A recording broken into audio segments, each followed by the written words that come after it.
Last overreaction. The best guy for Texas to hire to turn that program into a consistent top 5 program in college basketball is none other than Bruce Pearl. T.O. Overreaction, underreaction, proper reaction, crazy take, hot take. What do you got? I understand the intrigue there, and he would be great at Texas. Let's not get it twisted. He would be great at Texas. I don't think Bruce is going anywhere. I just initial thoughts. I don't think Bruce is going anywhere. I actually think it's going to. I think they're going to take a swing at Jerome Tang, and I think that makes a lot of sense. Knows Texas, was at Baylor forever, and his initial success suggests that he's going to be fine. I think that could be your guy if you're a Longhorns fan. We talked about him at the beginning of this podcast, guys. You know who would just kill it? Like, you need somebody that's going to showcase the program a little bit. You need somebody with energy. You need somebody that's going to be able to sell the city of Austin, to get them to games and to sell recruits to the city of Austin. Freaking Pat Kelsey would kill it. And X and O wise, I'm telling you, he's there, and he'd be fine in the Big 12. There wouldn't be a drop off there. That's my only thing. A lot of people are going to be like, well, has he done enough to warrant consideration from arguably a top 20 job in the country? I don't know. He's won a lot of games at Winthrop. He's going to win a lot of games at Charleston. But I'm telling you, from a personality perspective, from an X and O perspective, he's there, and he could do it. Well, I think it's a proper reaction to say that Bruce Pearl is a top choice and perhaps the best choice, because he is an elite CEO of a program. And you have to be at Texas. It's a top 10 job, but it's not a top 10 fan base. All right. I agree with that. That's a good point. You got to be, it's a top 10 brand. It's a top 10 job, top 10 resources, but you got to be able to bring people together. And now you're really, what's that? Go ahead. Finish your point. Sorry. You really have to bring people together. I mean, now this is more than a basketball hire. This is a human hire that they've got to get right because they need someone to do things in an appropriate and right way and tone and all that. So here's the thing with Bruce. Bruce is the perfect mix of all those things. He's a quality coach. I think he's maxed out at Auburn. He's done everything he could do at Auburn. He got them to a Final Four. He's proven that they're a consistent force in the SEC. I think if somebody else was coaching Auburn, I don't think you'd see them constantly in the top 25 every year. I don't think it's a foregone conclusion. So for me, all roads must come to an end at some point. I think Bruce not only is a fitting choice, but I think in Bruce's career arc that this for him is a natural move. That's my take. Yeah, I agree. And you mentioned selling the program, right? Look at how wild that Auburn Arena fan base is, that Auburn Arena crowd is. They have one of the toughest home courts in the SEC right now. Auburn, the University of Auburn, the Tigers have one of the toughest home courts in the SEC. Think about that. That was a program that no one went to games for like 2 decades. Between Chris Porter and Bruce Pearl, did anybody actually see an Auburn basketball game in person? I don't know if anybody did. Now you let him go and sell that new arena, all those facilities that we saw down there at Texas. I just think he brings a lot of the same qualities as Chris Beard does, which is what made Chris Beard such an appealing hire when they brought him in, right? He will go out in the community and he will sell it. Now, Jerome Tang will do the same thing, and you're not wrong on Tang at all. I think Tang is a perfect fit. I think he's a great hire. I would just tend to lean towards hiring the guy that has a proven track record of success as opposed to someone that's done it for 15 games. You know what I'm saying? But I don't think Tang is the wrong hire. Right. I mean, 14-1. So now you're the Texas coach. Nothing against Jerome, but I don't know. Let's see how things play out. But wait a minute.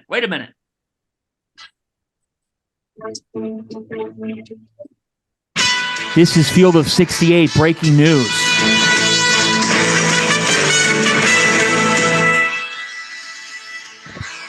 Travis Branham reports at this hour, hey, everybody, just wanted to pass along a small notice what begins probably a months-long process of Texas figuring out its future as it relates to the next basketball coach. I know that Kentucky Sean Calipari is a name to watch on Eric Bossie's list of candidates.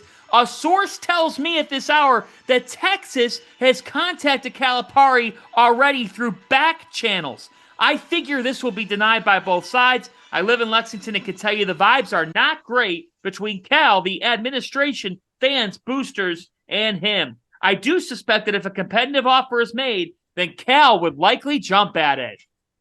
This has been Field of 68 Breaking News. I didn't know we got our own music. Wasn't that like from 3 days ago that Travis put that out? When did he put that out there? Well, let's see here. Whatever it was, I don't. He put this out today that they've now had real dialogue. That there's real dialogue happening. Okay. He put out the Cal as a candidate. Now he's reporting that Texas has reached out to Cal. Should Texas hire John Calipari, and should Cal leave? Oh. If Cal can get Texas, I think it would make a lot of sense to leave and go get a fresh start. Your life will be a lot less miserable living in Austin when you don't have every single move scrutinized by a fan base that is dying to win, that doesn't want you there anymore. The salary will be close enough that it won't matter, right? And he probably has enough in the bank that it doesn't matter. His grandkids are going to be able to be just fine. I think if you're Cal, you jump at that opportunity to get the soft landing, because you'll probably be able to bring your recruiting class with you from Lexington no question to Austin. Yeah, of course. But what I would also say is this: if you're Texas, no, you're Texas. You can go out and get whatever kind of innovative. No, you don't need a recruiter there. You need someone that is going to be able to play good basketball, that will be able to get people in the seats. I think no. I think no, if you're Texas. Shaka Smart would be great at Texas. Honestly, Shaka playing the way that he is right now at Marquette would be pretty good at Texas. So nope. I'm going against that one because I'm going against that one. Wow, Texas, you're disagreeing? Yeah, at Texas, you have to win the offseason. You have to win the offseason too. Like, that's almost as big as the games. Like, you got to win the offseason and then you got to win games. Like, what if you win the games? Who cares about the offseason? You think Texas would have been okay going, 12 and whatever over the first 3 years of Shaka's tenure? I don't think so. And I also think, like, you have to get 5-star guys. You got to get them to play together. And that is a coaching ringer, the Big 12. A ringer. Like, you have to be able to keep up on that side too. Can I throw out a name for Texas? Sure. Go ahead. I already said Pat Kelsey. I'm just going out of the box here. Totally out of the box. What about Dana Altman? I think he's a terrific coach. Nike ties make sense, but like, I don't know.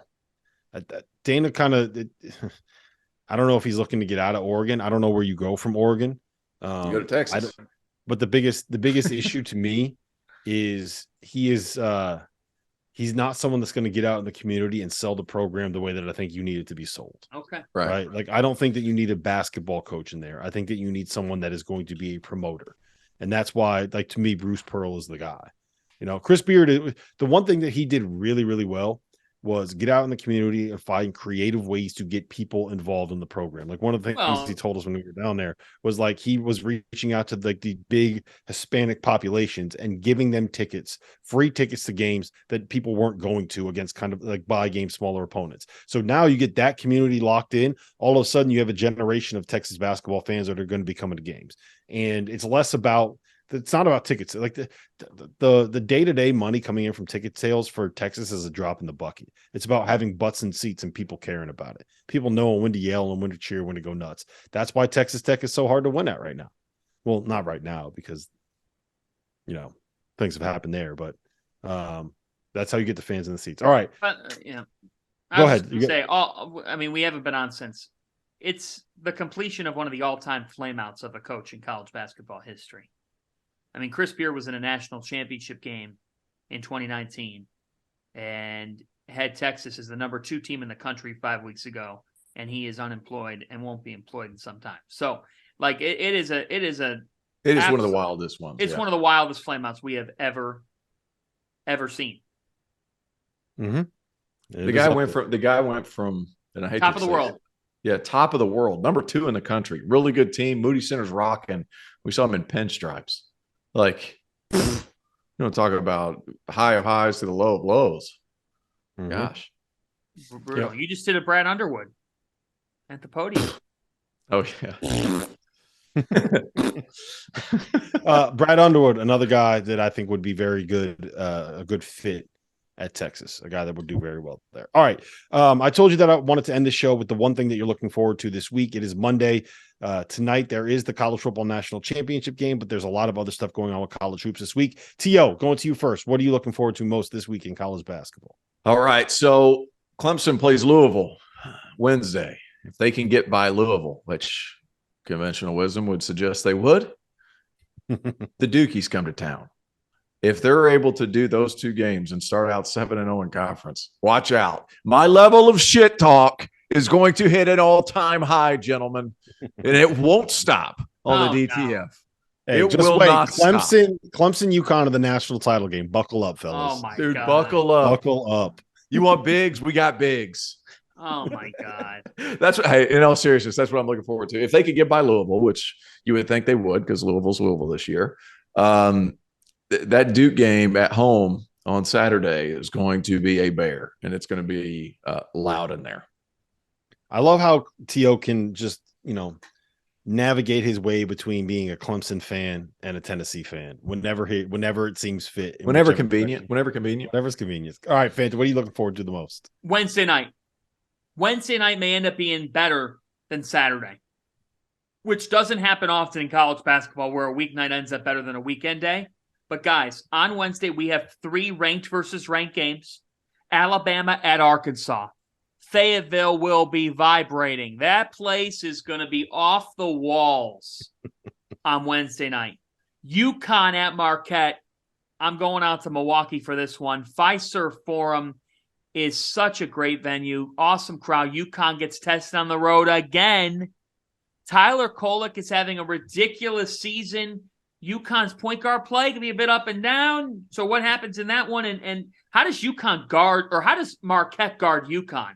Marquette is a team. They're all about spacing and 5 out. And Oso Iguodala's having a nice year. He faces his biggest defensive test of the season on Wednesday night. TCU at Texas. High-level game in Austin. Can't wait to see that one as well. 2 terrific defensive teams. Mike Miles on one side, Marcus Carr on the other. It's going to be fun. Then Charleston at UNC Wilmington. Rarely do you see the 2 teams with the longest winning streaks in the country from the same conference. Rarely do you see the 2 teams on those winning streaks play each other. Wednesday night in Wilmington at 7 Eastern time. It's the Cougars and the Seahawks.